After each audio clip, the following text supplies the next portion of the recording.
Artinya, dan adapun orang-orang yang takut kepada kebesaran Tuhannya dan menahan diri dari keinginan hawa nafsunya.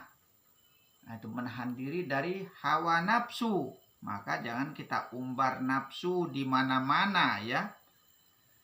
Kalau kita umbar nafsu kita di mana-mana ya, ingat bahwa yang paling besar dosa itu adalah berzina, memfitnah, dan membunuh.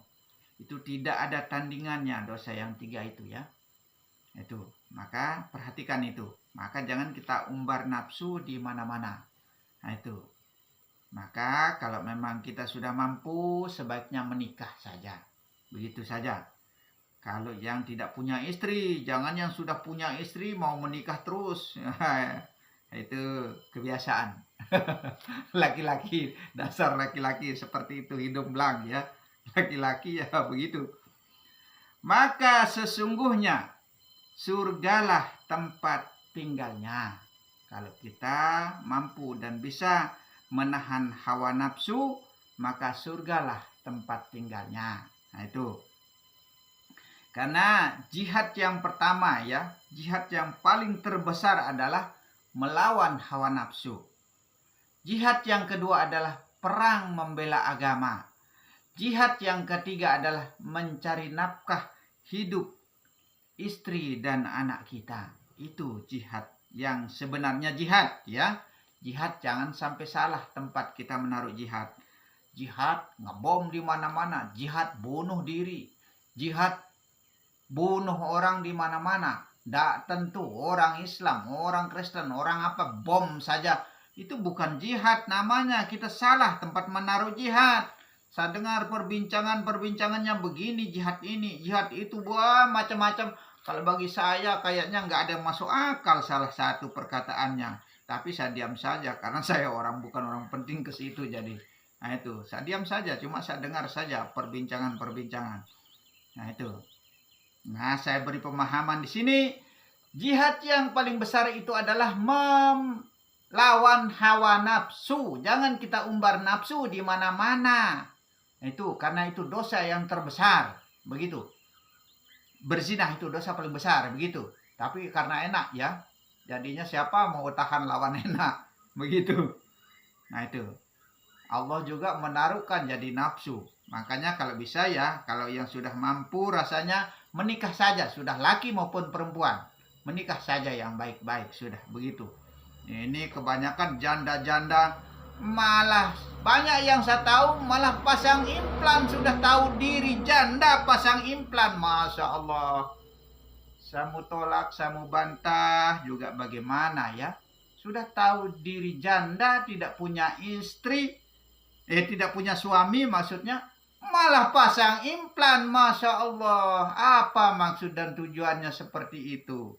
Nah, bukan kita mengkritik ya kenyataan yang ada zaman sekarang ini. Tapi kalau kita bicarakan mereka, malah kita dibilang usil lagi, ikut campur urusan orang lagi. Nah, zaman sekarang ini aneh-aneh, jadi modern, jadi semua modern ya. Malah saya perhatikan di YouTube malah yang seksi-seksi, yang pantatnya kelihatan, yang apa kayak merangsang nafsu orang. Malah yang ada yang mengatakan tidak malu, ngentot yuk. Masya Allah, subhanallah, perempuan-perempuan yang seperti ini nih. Sebenarnya ya, tidak ada setan yang paling jahanam di atas dunia ini kecuali hati wanita yang jahat. Itu berarti melebihi setan hati wanita itu sebenarnya. Tapi kebahagiaan yang aku dambakan adalah hati wanita atau hati istriku yang paling soleha. Nah itu ya, hati istri kita yang paling soleha itu yang sangat kita dambakan. Tapi kebanyakan sekarang ya soleha, solat, tapi perbuatan selingkuh dijalankan, solat, punya suami 2, solat, bukan kita menyinggung ya, kenyataan fakta ada zaman sekarang ini. Sholat, pekerjaan yang tidak baik dijalankan, Masya Allah. Mencampur adukan antara kebaikan dan kejahatan namanya. Tidak boleh seperti itu. Kalau memang kita mau jahat, jahat sudah sekalian. Kalau memang ada masih umur kita, baru kita berbuat baik, tobat sekalian. Begitu saja sudah sekalian. Kalau kita mati di saat kita berbuat jahat, ya sudah. Memang ajalnya sudah sampai di sana, begitu saja. Makanya caranya, kalau memang kita baik sudah sekalian, kalau tidak sudah sekalian, jahat sudah sekalian, begitu saja. Bukan saya menganjurkan ya, kalau bisa jangan sebenarnya seperti itu. Jangan sebenarnya, karena sama saja kita menganjurkan orang berbuat kejahatan. Kalau bisa kita cegah sebenarnya, tapi kalau kita cegah malah kita dibilang usil. Nah itu, malah kita dibalik dibilang memfitnah orang, padahal kenyataan dia melakukan perbuatan yang tidak baik, malah kita kalah. Nah, makanya sekarang kita diam saja sudah, biarkan saja sudah, mereka sudah, kita sudah. Nah itu, yang penting kita jaga diri saja, lihat diri saja. Kita harus lihat diri kita sendiri saja. Nah itu, malah kita dibalik daripada salah-salah. Soalnya malah ujung-ujungnya kita bertengkar. Nah itu, jangan sampai kita seperti itu. Insya Allah ya.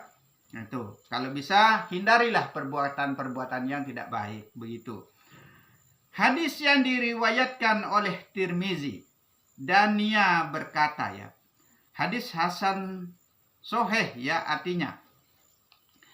Dari Abu Hurairah radhiyallahu anhu, Rasulullah Shallallahu alaihi wasallam bersabda, tidaklah masuk neraka seseorang yang menangis karena takut kepada Allah.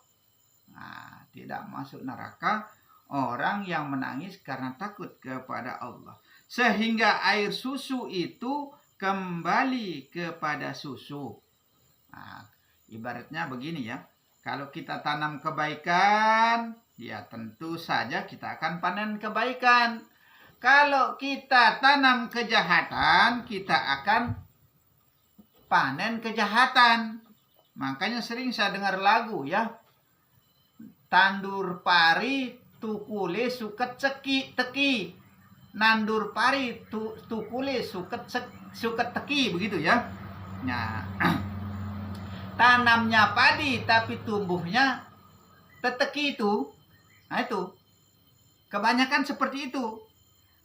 Kita berbuat kebaikan, tapi kebanyakan berbuat kejahatan. Yang baik dijalankan, yang jahat dijalankan. Akhirnya yang perbuatan baiknya ini ya dihilangkan oleh Allah.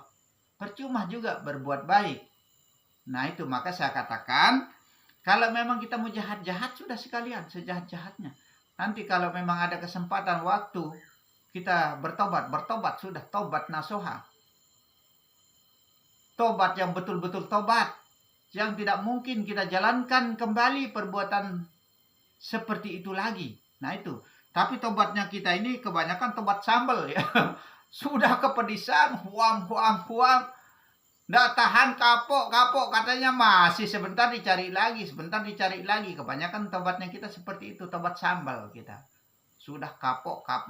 Tapi masih besok mulak sambal lagi. Karena enak jadi ya. Nah itu enak sambalnya. Pedis tapi enak. Akhirnya tobatnya kita kebanyakan tobat sambal. Coba kalau memang sudah berhenti sudah. Jalankan perbuatan yang tidak baik begitu. Nah itu sebenarnya. Itu kembali kepada yang sudah ini tadi. Dan tidaklah berkumpul debu, tidaklah bercampur, maksudnya jalan Allah dan azab Jahannam. Nah itu.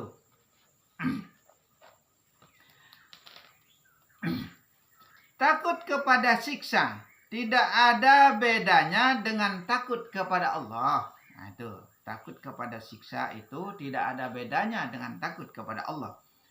Adapun dalil yang menerangkan bahwa takut kepada siksa Allah ya. Quran surat Az-Zumar ya, ayat 9. Apakah kamu hai orang-orang musyrik yang lebih beruntung Nah ini, apakah orang-orang yang musyrik yang lebih beruntung daripada kita? Nah itu. Ataukah orang-orang yang beribadah di waktu malam? Nah, berarti ini anjuran untuk kita sholat malam sebenarnya ya. Maka kita sebenarnya disuruh sering sholat malam. Nah itu. Padahal ya, kalau dipikir lagi ngantuk-ngantuknya, pas lagi capeknya kerja, kalau enak-enaknya, kebanyakan kita malas. Nah itu kebanyakan. Makanya ya sedikit tidaknya, kalau kita sudah bangun tengah malam, sudah sadar diri, kita ucapkan bismillah, syahadat, astagfirullah, selawat, dan la ilaha illallah Muhammad Rasulullah. Dan innaka antalahu la ilaha illa anta Allahu alamu bimuradihi dan la uhsi sana'an alaika kama asnaita ala nafsika. Secara kalimah ini adalah kalimah-kalimah yang terpoin. Maka sedikit tidaknya tengah malam begitu kita sadar, kita bangun dan duduk dan bacalah kalimah itu. Insya Allah kita dihitung juga orang yang sholat malam. Begitu dihitung juga orang yang selalu taat kepada Allah, dihitung juga orang yang takut kepada Allah, dihitung juga orang yang takut kepada siksa Allah. Nah itu. Sedang ia takut kepada siksa akhirat dan mengharapkan rahmat Tuhannya. Tuh, memang dikatakan kita di sini serta mengharapkan rahmat Tuhannya. Sebenarnya jangan kita berharap, ya pasrahkan saja kepada Allah. Jangan kita berharap pahala, jangan kita berharap segala macam sudah. Nah, itu mengharapkan surga, jangan sudah. Kita pasrahkan saja semua kepada Allah. Ikhlaskan saja semua kepada Allah. Redho sudah kepada Allah. Nah itu, karena tidak ada jalan lain. Cara kita menuju kepada Allah adalah redho, ikhlas, pasrah, serah, itulah sembah. Nah itu. Dalam surat Al-An'am ayat 15 ya. Kul inni akhafu in asaitu rabbi azaba yaumin azim. Itu. Katakanlah, sesungguhnya aku takut akan azab hari besar. Hari besar itu yang dimaksud hari kiamat ya. Nah itu. Jika aku mendurhakai Tuhanku, maka kita disuruh taat sebenarnya ini. Namanya taat ini ya banyak yang harus kita jalankan. Namanya semua perbuatan baik itu harus kita jalankan. Itu yang disebut dengan taat. Seperti sholat, puasa, berzakat, jujur, adil, berakhlak, berbudi pekerti, kita harus sopan, santun, bertata krama, berwibawa, merendah diri, mau mengalah, tidak sombong, angkuh, riak, dan takabur. Termasuk juga kita bersedekah, beramal, dan lain sebagainya. Itu isi inti di dalam ibadah. Itu inti di dalam ibadah itu kesabaran. Tapi sabar kita tidak bisa ya. Kalau tidak ada kita makan ngomel-ngomel gitu. Nah, itu. Kalau kita dipukul orang jelas kita balas pukul ya. Apalagi orang-orang syariat ya. Kalau ditempelin dia balas dengan pukulan. Hajar dia mampus katanya. Apalagi orang syariat. Kalau orang tasawuf tidak. Orang hakikat tidak. Nah itu. Sabar saja yang ada. Tapi kalau kita terlalu sabar sekarang ini, malah kita kayak bagaimana ya, dibuat-buat kesempatan sama orang.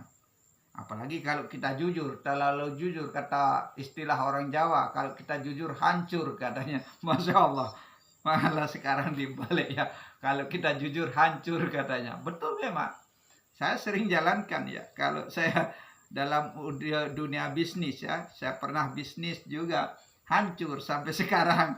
Banyak orang tidak bayar utang sama saya, bukan sedikit ya.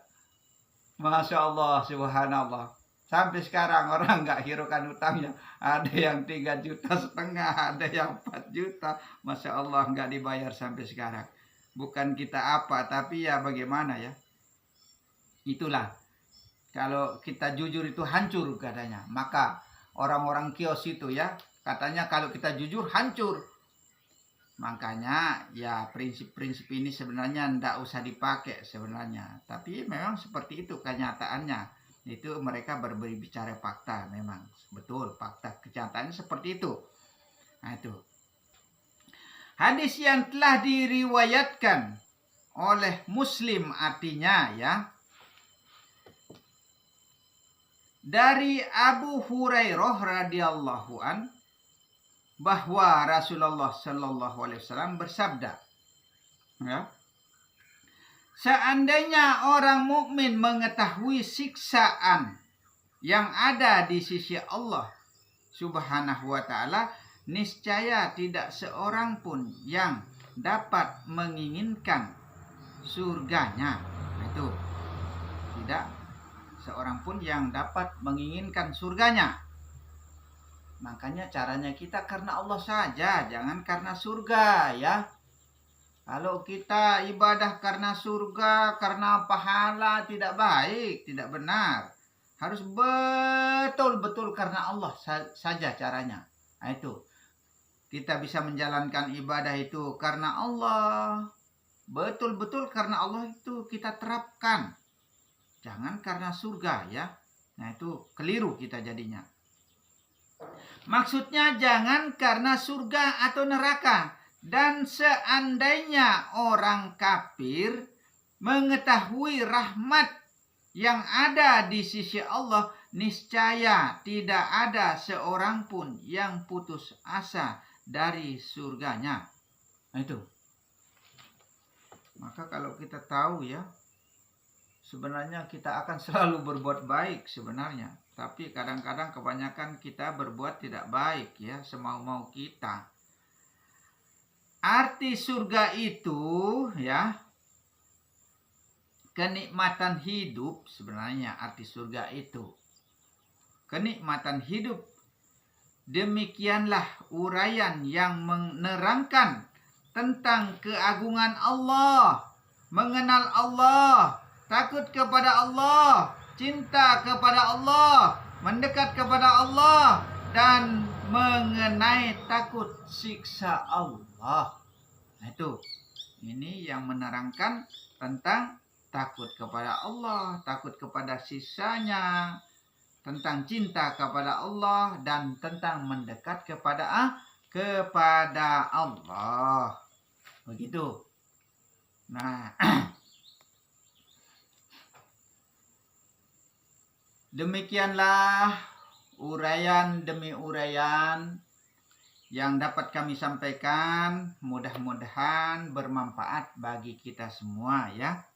Apa yang saya katakan mudah-mudahan tidak tersinggung, tidak salah paham. Mana yang baiknya diambil, yang jeleknya dibuang saja. Nah itu. Dan kalau ada kesalahan, saya akan mohon maaf yang sebesar-besarnya.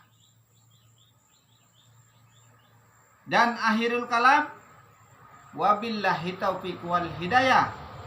Assalamualaikum warahmatullahi wabarakatuh.